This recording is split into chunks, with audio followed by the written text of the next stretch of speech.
6. From tropical, beautiful, sunny Key West, Florida. I'm gonna give you a bit of my view here. Here's the beach down here. My family's hanging out down here. I've come up here to get away from folks to be able to make this video. Oh, it's gorgeous here. It's absolutely beautiful. It's a balmy 80 degrees Fahrenheit approximately. I do not care that there's snow and ice all over our property back in Virginia because I'm not there, I'm here. All right, now, I apologize for being absent yesterday. I fully intended to make videos every single day of this trip, but my gosh, when we got to Key West yesterday, I was like, I ain't working today. So, thank you for allowing me to take one day off, but now I'm back at it. Now, you're gonna have to bear with me during this video because remember, I was born in the 1900s and I'm having a bit of a tech problem in that I can't get my printer to connect to the hotspot Wi-Fi we have in our room. So like I did the other day, I took my son's phone and took pictures of the emails I'm going to read with you today, the things I'm going to talk to you about. First and foremost, the presidential explanation of the drones is unacceptable. We're still being lied to. Let me get to that. Gotta hydrate. I'm in Key West. Hey, and yeah, it's mineral water.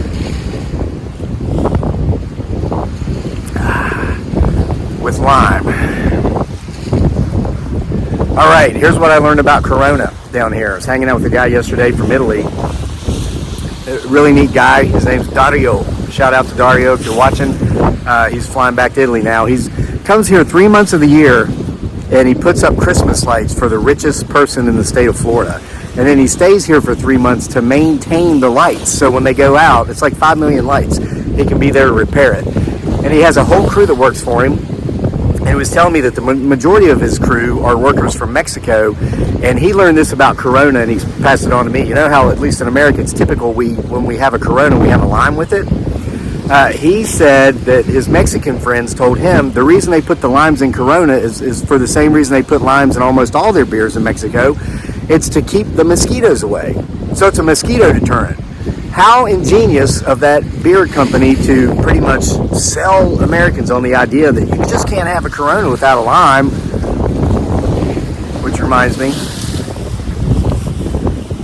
Bear with me. Oh, and you know what's neat? We were in Miami yesterday, passed through there on the way here to Key West.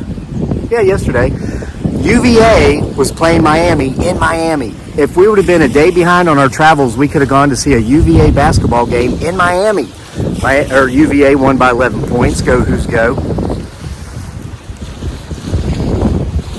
Well, mosquitoes are not. The lime still tastes good in my mineral water. All right, let's get to it.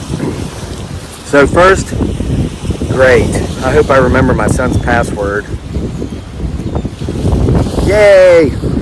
All right. I hope you're warm where you are. Not trying to rub it in that I'm in Key West and you're not. Unless you are. Gee, where's the photos? Again, bear with me. I was born in the 1900s. Daggone technology. I was almost asked to leave an establishment last night for pole dancing, by the way. Yeah, another story for another time. I was clothed. I had my hair down. They were playing 80s rock. I was head banging and, well, shoot, there was just a pole there. How could I not jump on it and swing around it and stuff? The manager comes up to me. He says, "Sir, you need to calm down or we're going to ask you to leave." I'm like, calm down. This is rock and roll. He goes, "You can't pole dance in here." I says, "I can pole dance anywhere."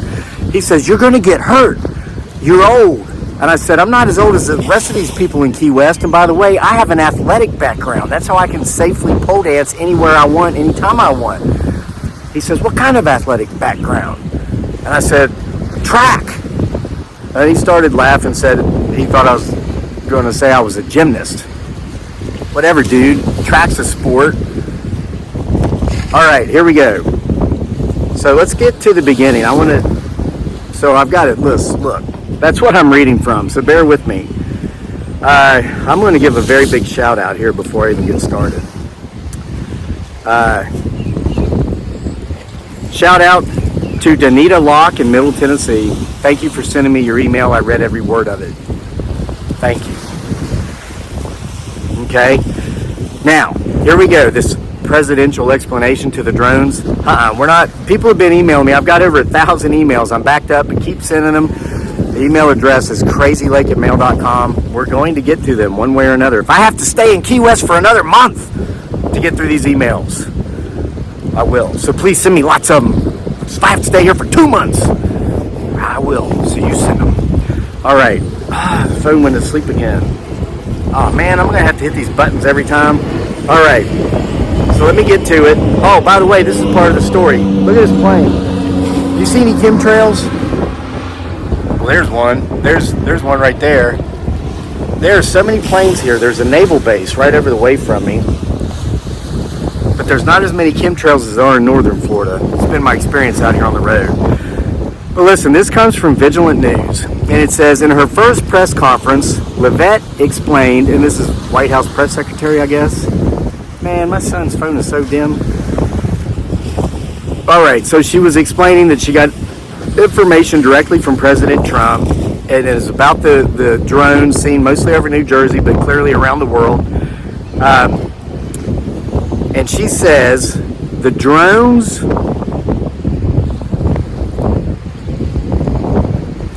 that were flying over New Jersey in large numbers were authorized to be flown by FAA for research and various other reasons. So that's the explanation coming in from the White House. They were approved to fly by the FAA and they were doing research and other things. Well, that would lead us to think what? Clearly probably some sort of military research, right? Well, that article further goes on to say, after going on and on about how the Biden administration refused to give any information on this drone situation, says Pentagon Press Secretary Major General Pat Ryder held an off-camera, on-the-record press briefing on Monday and addressed the issue about the drones. And this is what he said. Ryder confirmed that these drones are not of military origin, stating, and this is a quote, "To my knowledge, there are no military operations. These are not military drones." So, from the White House, it's being said that, hey, the FAA gave approval for whatever these shenanigans for the drones are. They were doing research and other things. But the man in charge of briefing the public about military operations says, I promise you, there's nothing going on militarily with these drones. So again, and I'm getting ready to go to some emails now. There's a gentleman who says in an email about how dangerously close I am to the truth. Somebody said the other day, I'm kicking down the door. If it's not the military, yet it's got government approval, who is it? Is it lime farmers looking for places to grow limes?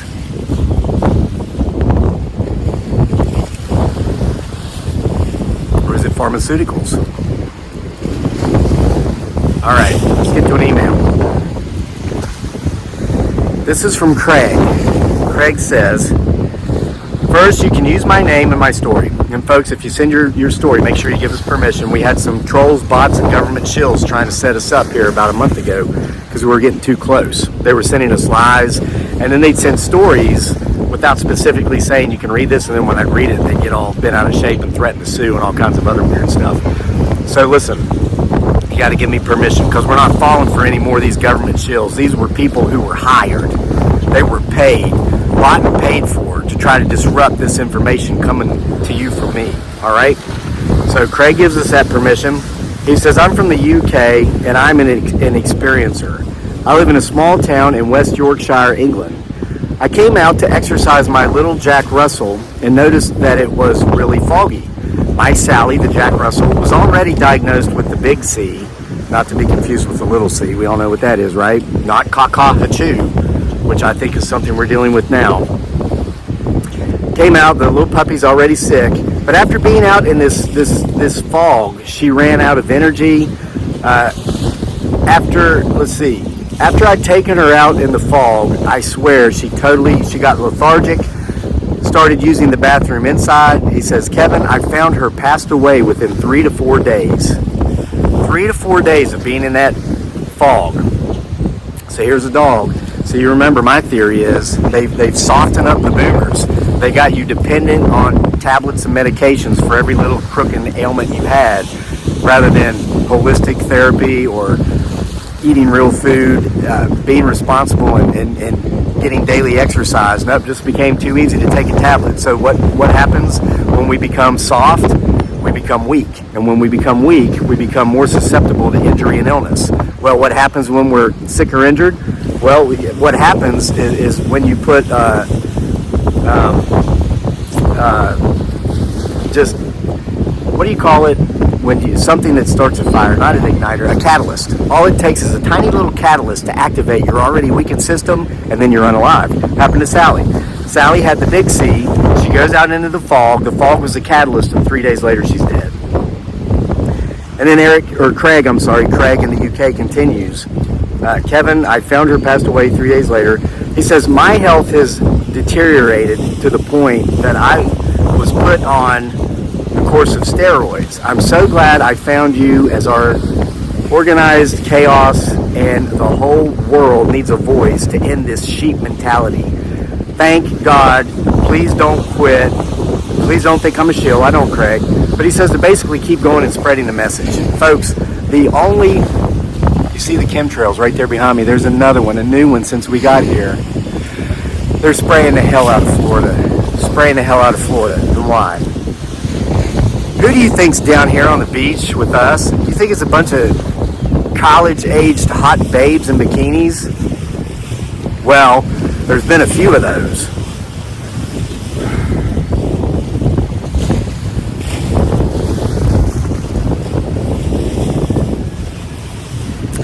No, it's mostly boomers. It's a bunch of old, rich Caucasian people. Hey, man.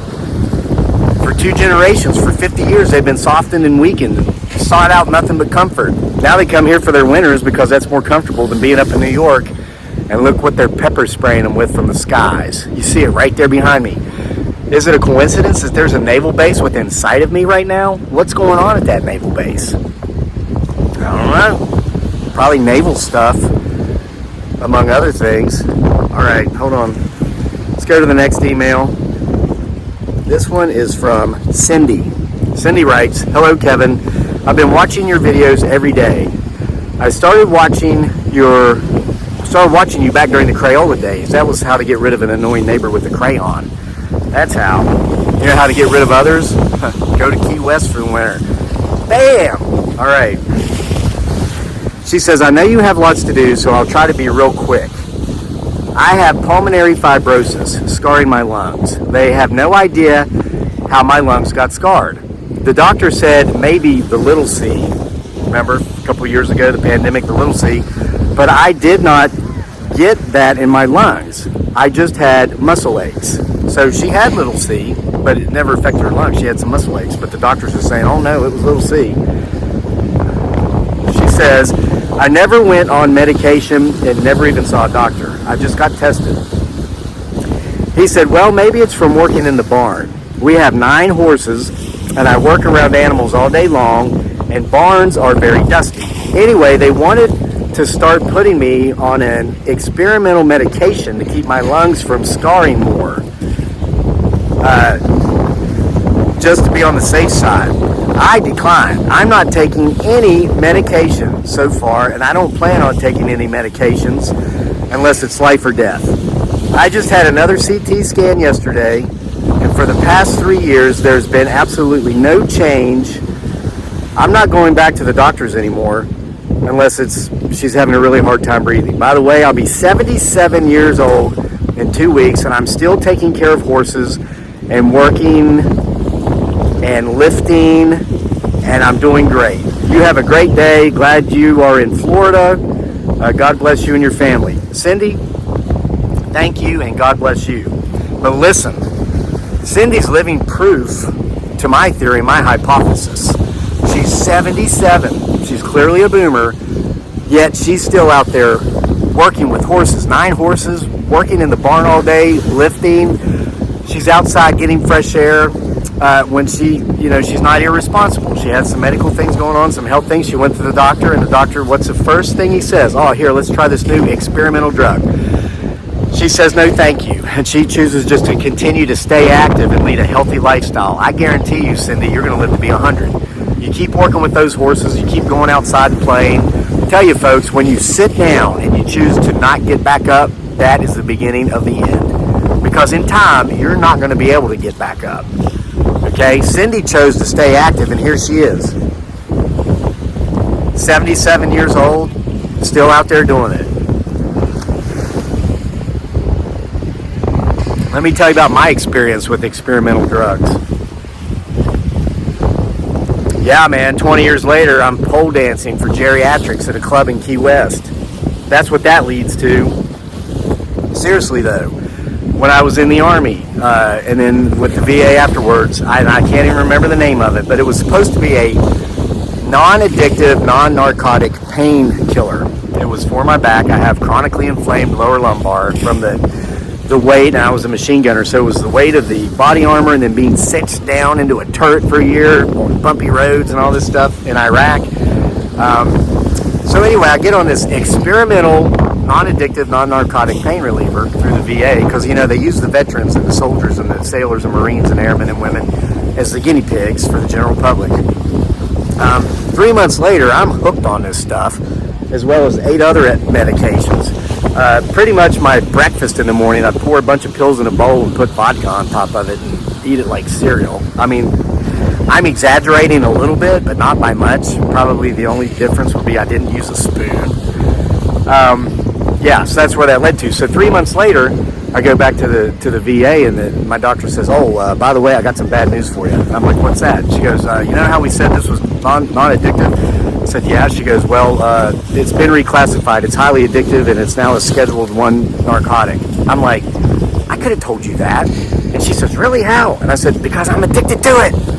Yeah, so that was fun getting off of that. My goodness, I've gotten off of like just about everything. Next thing you know, you're pole dancing in a bar in Key West for geriatrics. All right, my son's phone turned off again. Let me pull up the next email. We got Craig, we got Cindy. Here we go. This is from Jeff, okay? I'll wrap it up because, my family's down there. I got to get down there with them. It's hard being me. Lighten up, man. People troll me. They tell me they hate me because of what I do and how I do it. You have no idea. I mean, I'm sweating just standing here because it's so hot and balmy in Key West. Hater. All right. Damn it. The thing turned off again. Wait. All right. This is from Jeff. Summer of 1977. I was an 11-year-old little neighborhood badass. I had a friend visiting me from out of town, as per the usual. We snuck out to go roam the streets after everyone went to bed. We went to another friend's house to hang out. He had a party house behind the main house. Riverfront on the Vermilion River in Lafayette, Louisiana. Hey, and shout out to one of my administrators in Louisiana, Lisa Ann. She said if we went through Louisiana to give her a shout out. We didn't. We ended up just coming straight south to hurry up and get to Key West. Shout out anyway, Lisa Ann, and shout out to Mike, our other moderator, Mike Shriver. He's got a YouTube channel. I think it's called Mike's Ministries. He's a faith-based believer, and he's trying to spread the word. Now, I'm not somebody that is into that, and I'm certainly not somebody that pushes that, but Mike's a good guy, and he's passionate about what he's doing. I highly recommend, Mike, I know you're watching this video, go ahead and put the name of your YouTube channel in the comment section. It might not take it because it doesn't take other links. I've got it set up for that, so people can't basically use my channel to boost theirs or whatever. Put it in there, and I'll pin the comment, and people will be able to find your channel, okay? Now, before the phone turns off. So him and his buddies hanging out with some other kids at a party house in Louisiana. It says the weirdness happened at about 2 to 3 a.m. I remember walking with my friends from behind the party house to the end of the driveway. At this point, there was a loud noise, a lot like a turbine engine starting up. And you remember, interestingly, my friend who was not, he's a very high-ranking, top clearance official with the government. He gave that away. I think it was intentional, but he mentioned a couple weeks ago about people who he asked. We've been hearing reports of like turbine engines just starting up in the middle of nowhere, but there's nothing around, and that only lasts 5 or 7 seconds, and then remember that? Less than a week later, the president gave his department a directive that they are not allowed to talk about anything with the public, especially hachoo.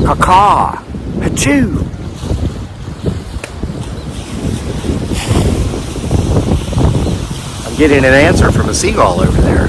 And guys, there's not many of them down here. There's only a few. You probably haven't seen any in this video, have you? Where are the birds? Let's get back to Jeff's email. So this thing starts up, and then there's this just bright light that covers everything. Okay, so anyway, he says about 15 years later, I was reminded of the experience after watching some UFO documentaries.